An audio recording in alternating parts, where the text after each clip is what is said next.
First ever factory outlet Mukunda jewelleries Kukatpally, Khammam, Kothapet, Somajiguda, Hanamkonda and Suchitra. నమస్తే, మీరు చూస్తుంది సుమన్ టీవీ. నేను మీ కీర్తి. ఏప్రిల్ నెలలో ద్వాదశ రాశుల్లో భాగంగా 1 నుంచి 15వ తారీఖు వరకు వివిధ రాశుల వారికి ఎలా ఉంటుంది మనకు తెలియజేయడానికి మనతో పాటు ప్రముఖ ఆస్ట్రాలజర్ బ్రహ్మశ్రీ నందిబట్ల శ్రీహరి శర్మ గురువు గారు ఉన్నారు. నమస్తే గురుగారు. వాగర్థ వివ సంపృక్తౌ వాగర్థ ప్రతిపత్తయే జగతః పితరౌ వందే పార్వతీ పరమేశ్వరౌ ఆదిత్యాయ చ సోమాయ మంగళాయ బుధాయ చ గురుశుక్ర శనిభ్యశ్చ రాహవే కేతవే నమః. శృంగేరి జగద్గురు పీఠాధిపతులకి, కంచి పీఠాధిపతులకి నమస్కారములు తెలియజేసుకుంటూ కార్యక్రమాన్ని ప్రారంభిద్దాం. ద్వాదశ రాశులలో జన్మించినటువంటి వారికి ఏప్రిల్ మాసములో 1వ తారీఖు నుంచి 15వ తారీఖు వరకు ఏ విధంగా ఉండబోతుంది అనే విషయం తెలుసుకునే ముందు గ్రహస్థితి తెలుసుకుందాం. ఇక వృషభ రాశిలోనే గురు సంచారం చేస్తూ ఉండడం, అలాగే కుజుడు కర్కాటక రాశిలో సంచారం చేస్తూ ఉండడం, మరియు కేతువు కన్యా రాశిలో, అలాగే పంచగ్రహ కూటమి అనగా గమనించుకున్నట్లయితే ఉగాది నుంచి 30వ తారీఖు వరకు కూడా ఈ యొక్క పంచగ్రహ కూటమి, షష్టగ్రహ కూటమి అనేటువంటిది ఏర్పడడం జరిగింది. ఉగాది మరుసటి రోజు నుంచి ఈ పంచగ్రహ కూటమి అనేటువంటిది కంటిన్యూ అవుతుంది. కాబట్టి పంచగ్రహ కూటమిలలో భాగంగా రవి, బుధ, శుక్ర, శని, రాహు. కాబట్టి ఈ 5 గ్రహాలు అనేటువంటివి ఈ యొక్క మీనరాశిలోనే సంచారం చేస్తున్నాయి. ఈ కారణం చేత 12 రాశులలో జన్మించినటువంటి వారికి గ్రహస్థితిగతులు ఈ ఏప్రిల్ 1వ తారీఖు నుంచి 15వ తారీఖు వరకు ఏ విధంగా ఉండబోతుందో తెలుసుకుందాం. ప్రత్యేకించి మహిళలకి కూడా ఏ విధంగా ఉండబోతుందో తెలుసుకుందాం. గురుగారు, ధనుసు రాశి వారికి ఏప్రిల్ 1 నుంచి 15th వరకు ఎలా ఉంటుందో ఇప్పుడు తెలియజేస్తారా? ద్వాదశ రాశులలో భాగంగా 9వ రాశి అయినటువంటి ధనుస్సు రాశిలో జన్మించినటువంటి వారికి ఏప్రిల్ 1వ తారీఖు నుంచి 15వ తారీఖు వరకు ఏ విధంగా ఉండబోతుందో తెలుసుకునే ప్రయత్నం చేద్దాం. ముఖ్యంగా ఈ యొక్క ధనుస్సు రాశి వారికి ఏలినాటి శని దోష ప్రభావం తొలగిపోయి ఆనందంగా గత 2.5 సంవత్సరాల నుంచి ఆనందంగా ఉన్నారు. కానీ ఇప్పటి నుంచి అనగా 29వ తారీఖు మార్చి నుంచి అర్ధాష్టమ శని దోష ప్రభావంలో ఉన్నారు. ప్రధానంగా ఏం జరగబోతుంది? కాస్త ఇబ్బందికర పరిస్థితులు ఎక్కువగానే ఉంటాయి. అంటే అష్టమ శని దోషం కన్నా అర్ధాష్టమ శని దోష ప్రభావం చాలా ఎక్కువ. అన్నిటికంటే మించి ఈ ధనుస్సు రాశికి శత్రుక్షేత్రము, శత్రు శని భగవానుడు గురువుకి. కాబట్టి ఎక్కువగా ఇబ్బందికర పరిస్థితులు ఈ ధనుస్సు రాశిలో జన్మించినటువంటి వాళ్ళు ఎదుర్కోక తప్పదు. గృహంలో చికాకులు, సమస్యలు పెరుగుతాయి.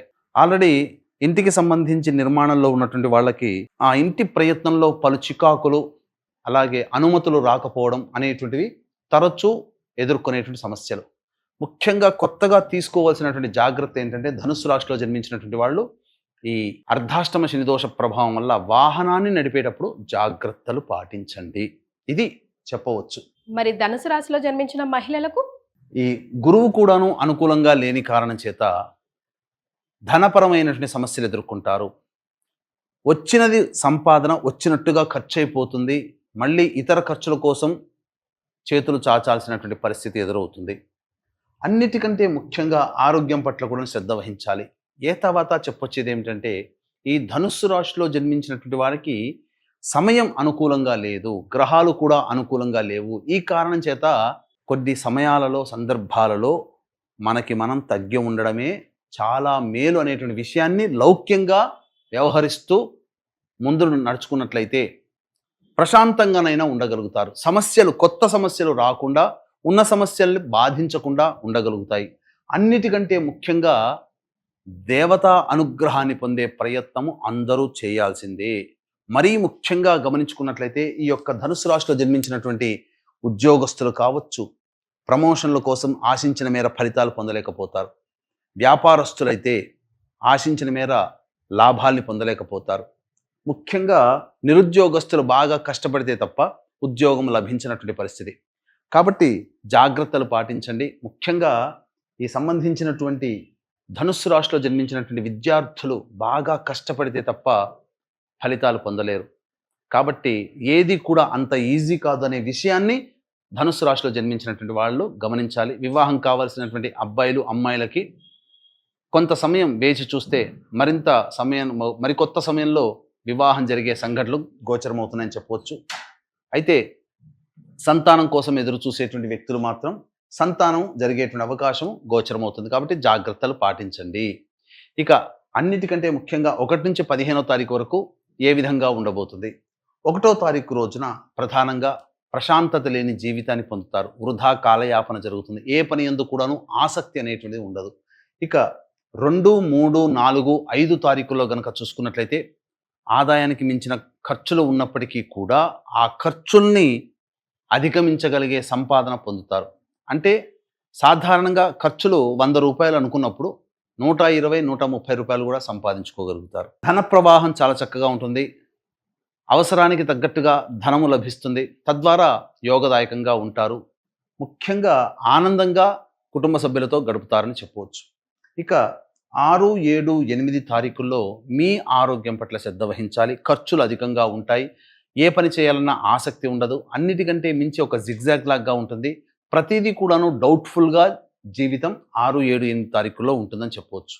ఇక 9, 10 తారీఖుల్లో కనుక చూసుకున్నట్లయితే సంతానం మూలకంగా ఖర్చులు, సమస్యలు, విభేదాలు పెరుగుతాయి. మరీ ముఖ్యంగా విదేశీయానం, విదేశీ విద్యకు సంబంధించి చేసే ప్రయత్నాలు కాస్త ఇబ్బందికరంగా మారుతాయని చెప్పవచ్చు. ఖర్చులు కూడా అధికంగానే ఉంటాయి. 11, 12, 13, 14, 15 ఈ తేదీలలో ఉద్యోగం కోసం ఎదురు చూసేటువంటి వ్యక్తులకి ఉద్యోగం లభించడం, నిరుద్యోగస్తులకి ఉద్యోగం, ఆల్రెడీ ఉద్యోగంలో ఉన్నటువంటి వాళ్ళకి ప్రమోషన్స్ సంభవించే అవకాశము, అనుకున్న స్థాయిలో కంటే కూడా తక్కువ స్థాయి స్థితిగతులు ఉన్నప్పటికీ కూడాను ఆనందకరంగా ఉంటారు. ఏమాత్రం తీసిపోకుండా జీవితాన్ని గడుపుతారని చెప్పవచ్చు. ముఖ్యంగా ప్రతి వ్యక్తికి కూడాను జాతకరీత్యా అన్ని విధాలుగా దైవం అనుకూలంగా ఉంటేనే పైకి రాగలుగుతారు. కాబట్టి కాలభైరుని యొక్క ఆజ్ఞ అనుసారము ఏప్రిల్ 18వ తారీఖు రోజున కాశీక్షేత్రము కేంద్రముగా 1 సంవత్సరం పాటు మీ యొక్క సంకల్పం నెరవేరాలి, మీ యొక్క జాతకరీత్యా ఉన్నటువంటి దోషాలు తొలగిపోవాలనేటువంటి ఒక సదుద్దేశంతో సంకల్ప సిద్ధి, సర్వదోష నివారణ పూజలు, హోమాలు అనేటువంటివి జరిపించడం జరుగుతుంది. అవకాశం ఉన్న వాళ్ళు ఈ కార్యక్రమంలో నమోదు చేసుకునే ప్రయత్నం చేయండి. తప్పకుండా దేవతానుగ్రహం ఉంటుంది. ఈ సంవత్సరం అంతా కూడా మీరు ఏ పూజలు చేసినా ఆ దేవతానుగ్రహం మీకు లభించాలి అనంటే ఆ దేవతాశక్తి మీ తోడు ఉండాలి. మీరు చేసే ప్రయత్నంలో కొన్ని ఇబ్బందులు ఉండవచ్చు కాక దేవతా పూజల్లో, కానీ ఈ పూజాది కార్యక్రమంలో నమోదు చేసుకోవడం ద్వారా సంపూర్ణమైనటువంటి దేవతాశక్తి మీకు ఉంటుంది అని చెప్పడంలో ఏమాత్రం సందేహం లేదు. అవకాశం ఉన్నప్పుడల్లా ఈ కార్యక్రమంలో నమోదు చేసుకునే ప్రయత్నం చేయండి. ఈ యొక్క రాశిలో జన్మించినటువంటి మహిళలు చాలా మటుకు సమస్యలు ఎదుర్కోవాలి. డబ్బులు ఇచ్చినప్పుడు 2 చేతులే, కానీ పుచ్చుకునేటప్పుడు 10 చేతులు అన్నట్టుగా ఉంటుంది. మీ మాట పోయే ప్రమాదం ఉంటుంది. కాబట్టి ఎప్పుడు కూడా ఇతరులకి గ్యారంటీగా ఉండే ప్రయత్నం చేయకండి. ప్రలోభ పెడతారు, అత్యాశకి గురవుతారు. ఇది చేస్తే గొప్పగా లాభం వస్తుందని అత్యాశకు పోయి ఉన్నదంతా తుడిచిపెట్టుకుపోయే ప్రమాదం ఉంటుంది. గృహంలో చికాకులు, సమస్యలు పెరుగుతాయి. అప్పటి వరకు మిమ్మల్ని గౌరవించినటువంటి వాళ్ళు గత కొన్ని రోజులుగా మొహం చాటేస్తుండడమో, లేకపోతే మీ అవసరానికి ఇతరులు స్పందించలేకపోవడమో, లేకపోతే మీరు పొందినటువంటి చోటనే గౌరవ మర్యాదని కోల్పోయే ప్రమాదం ఉంటుంది. కాబట్టి కాలము, సమయము అనుకూలంగా లేదు. ఇప్పుడు గ్రహాలు కూడా అనుకూలంగా లేవు.